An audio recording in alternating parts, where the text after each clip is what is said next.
Ukrainian President Volodymyr Zelensky responded guardedly on Sunday to a proposal from Russian President Vladimir Putin of rapid, direct talks aimed at ending the war.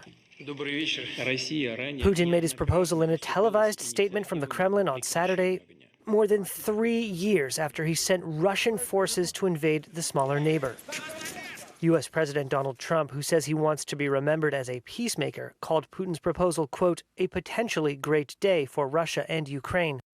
Trump broke from his predecessor, Joe Biden, in dropping a demand for an immediate Russian withdrawal from Ukraine, and instead pressed both sides to agree to a temporary ceasefire. I want a ceasefire. With guarantees. Because you'll get a ceasefire faster than an agreement. Ask our people about ceasefire, what they think. Zelensky and other Western allies resisted this, saying a pause in fighting would allow Russia to redeploy forces for further attacks. But they relented in the face of U.S. pressure and accepted the idea of a temporary truce.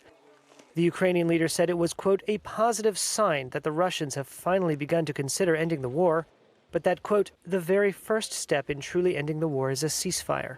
He said, quote, we expect Russia to confirm a ceasefire, full, lasting, and reliable, starting tomorrow, May 12th, and Ukraine is ready to meet. On Saturday, Zelensky and other EU leaders announced their support for a 30-day ceasefire as a first step.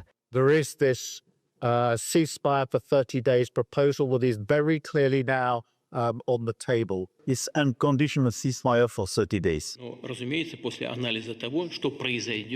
Putin, however, suggested that any ceasefire was a matter for negotiations, he said could take place in Istanbul later this week. Putin said Russia had proposed several ceasefires, including a moratorium on striking energy facilities, an Easter truce, and most recently a 72-hour truce during celebrations marking 80 years since Soviet victory in World War II. None of those were agreed between the two sides, and each accused the other of continuing to attack in force during the supposed truce periods.